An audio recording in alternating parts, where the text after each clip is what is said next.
This is the journey, the path that you will have to walk. There's many scales out there, great scales too. There's David Hawkins, Frederick Dodson, some of the best books, if you read their books, that I love, but there's also a ton that I disagree with. This is what I boiled it down to based upon my own experience and clients' experiences. At the bottom, these are the different competitive states. What is apathy? Apathy is, you could say, again, competitive you versus, right? You versus the world, you versus others. And it's a state where it's like, hey, it's me versus, but can't succeed anyway, screw it. It's a state of just kind of withdrawing, giving up. None of you here are in a state of apathy, but you probably most likely all have pockets of apathy.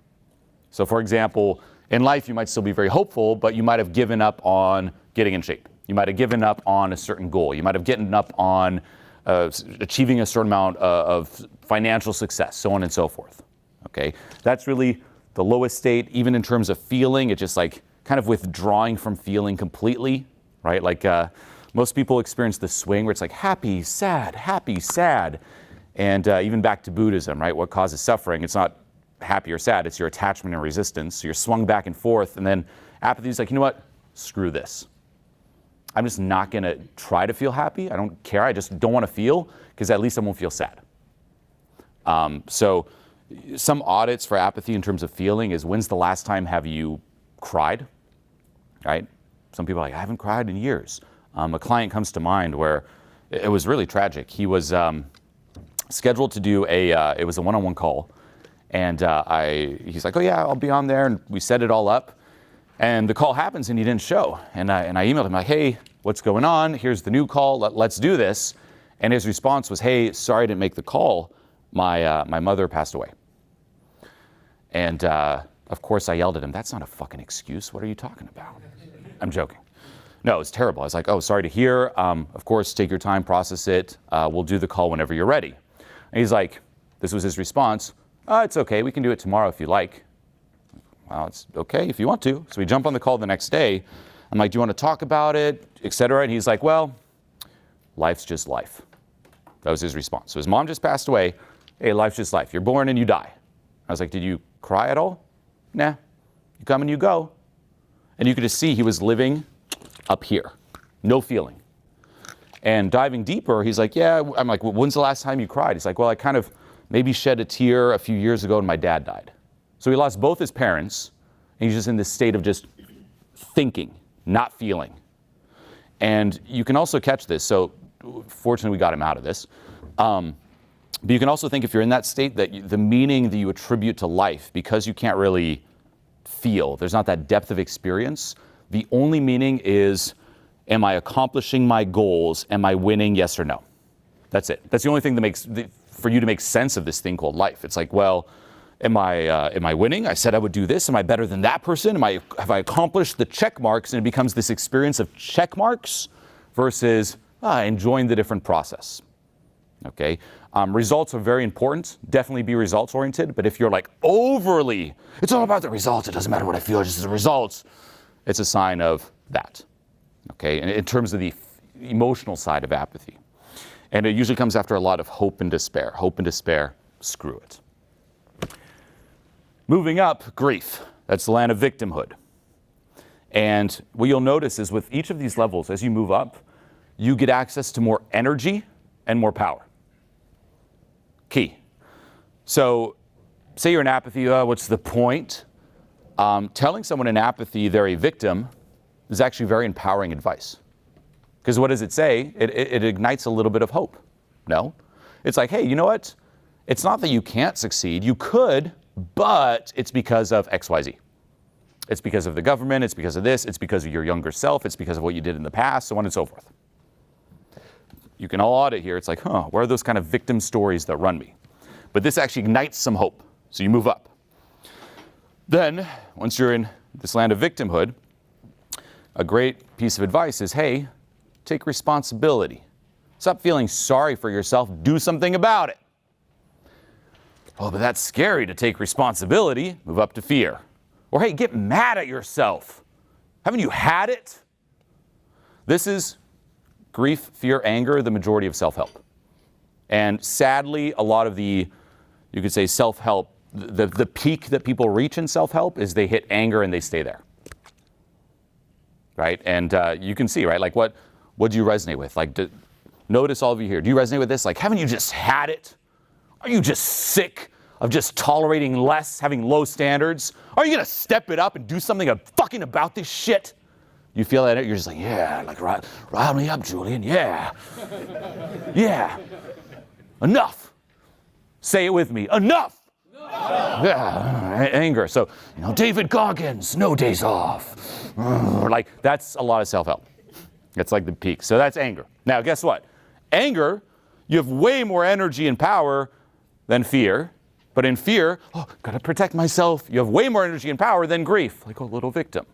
So notice every time you move up, you get access to more. Okay?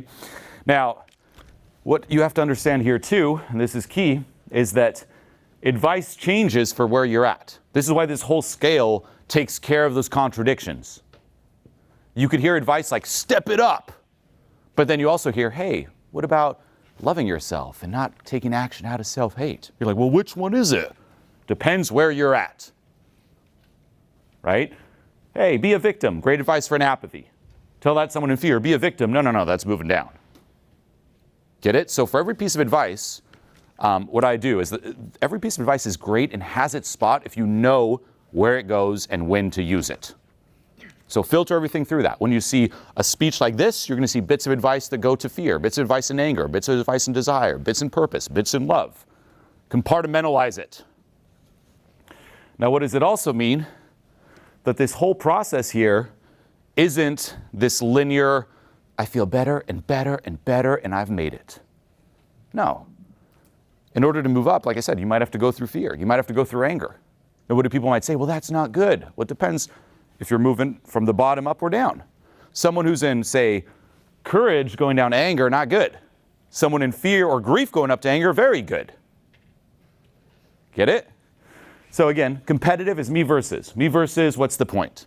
Me versus, but it's too hard. I'm a victim. Me versus, oh, but it's scary.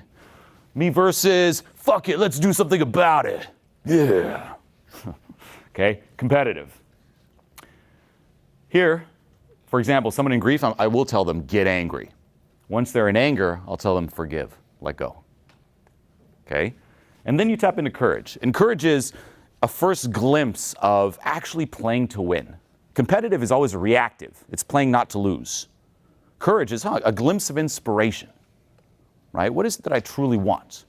However, at this level, you tend to not be very clear on what it is that you want, and you tend to dabble around a bit and play a little too small. Okay? And this, funny enough, and it's why I put desire actually above courage, even though it's very intertwined with fear, is where you can actually use temporarily, so notice how we bashed on need, this is how nuanced it gets, you can actually use it temporarily to your advantage. To stick to something for a longer period of time, to have a bigger goal. But it can be the first step, not the final step. Then you let go of need and you tap into true purpose. And that's where you have that clear destination you're moving towards, and you're in this state of inspiration. And then, of course, love above that. That's really the scale. And for each of these levels, there's different themed meditations, letting go meditations that you can do. You can also think of it like this, where we talked about the split that you have within, right? Acceptable you, unacceptable you. Within all of this, you can try to tackle it just winging it. Like, I don't really know what's down there. Let's see. Let me try some shadow questions. Let's see. Or by following this, you can think of it as every single one of you has a pocket of apathy. You have a pocket of grief, a pocket of fear, a pocket of anger, so on and so forth. And by doing the sweep, you slowly start reowning this, and dissolving the split, feeling more and more whole within. Okay? And this is really the process that, at this point, the mentoring, it's been over 2 years, 2.5 years, that I've been taking people through.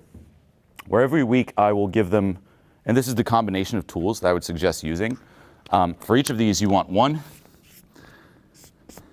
action tools. So different missions and external things to do that will trigger you in that specific theme. Okay. For example, again, taking you up, it's like, oh, it triggers stuff. You then want mindset shifts. So in the moment, okay, how do I understand this level? And once it starts hijacking my mind, what are some different tools to quickly break out of this? And then you also want letting go meditations to get to the cause. So you can think of action, external, internal. Do that for each level as you move up. And it brings back to what you're saying. Then as you move up with the data that comes up by going through this, by walking this path, then we can talk and then I can customize it. And this is really how you change. All right. And this is the beauty of it. It's like all of you here, in terms of what you've disowned, what runs you, the beliefs, the identities, I don't know. No one can tell you this.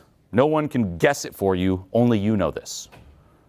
And this is when it's like, well, how do I let go? It's like, well, first you know what you're going to let go of, right? Then you need to understand all this. Then you need to understand the nuances within this too. What are the different core beliefs that associate to each of these levels, et cetera, et cetera. And then that's unique to all of you. But the cool thing is, I can give you all a process that when you walk through this, it will uncover what runs you. It will show you, ooh, the blind spots you have. And all of you will have a very different, unique experience as you walk this path. But this here is really the culmination of my experience and teachings when it comes to true inner work and ultimately true success advice. This is what changed everything for me, and this is what I still use to this day. The meditations with each of these levels, I still use them to this day. And what's ultimately the skill that you cultivate, because this is another thing to understand, everyone has pockets, but you also all have a default state. One of these levels where you reside at the most. What you have to understand is, say you're someone who's in victimhood a lot, or victimhood and fear, you might want to jump up to purpose, but it's too big of a jump. You got to go up, up, up, aim for the next level up. So people mess up because they apply the wrong advice for the level they're at. They try to jump up too high. They don't understand the path. Okay, so big mistakes. But then the key is, once you have this is really your tool belt for life, right? There's that famous saying, life's going to keep lifing. It's going to keep throwing stuff at you. Guess what? All of you here, well, let's say this. Who here is currently going through some hard times, some adversity? Raise your hand. Okay. So for all of you here, guess what? Eventually you'll come out of it. It's a guarantee. Nothing's permanent. For everyone else who's going through a good time, guess what? Eventually you're also going to go through hard times. Guaranteed, all of us here, including me, are going to go through some terribly tragic experiences between now and the day we die. You're going to go through some true horror. There are going to be things that are going to trigger you like no other. You're going to go through definite tough times. We all are. That's life. Some of you are going to be equipped, some of you aren't. Don't wish for life to be easy. Don't wish for life to be differently. That's what people do. It's like you try to achieve confidence and peace by rearranging the external and making it all safe. The thing that gives you true confidence is knowing that no matter what happens out there, you know how to deal with it. So what I do is I have this tool belt, and I'm really good at identifying the theme. So maybe something will happen and bang, I'm shot down in a state of fear. That can happen. It's not my default state, but I will definitely have pockets of this.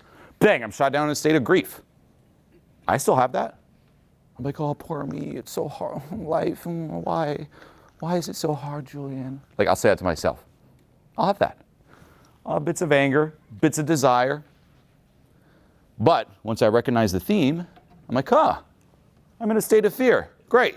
Let's pull out the action steps, the mindset shifts, and the release. Done.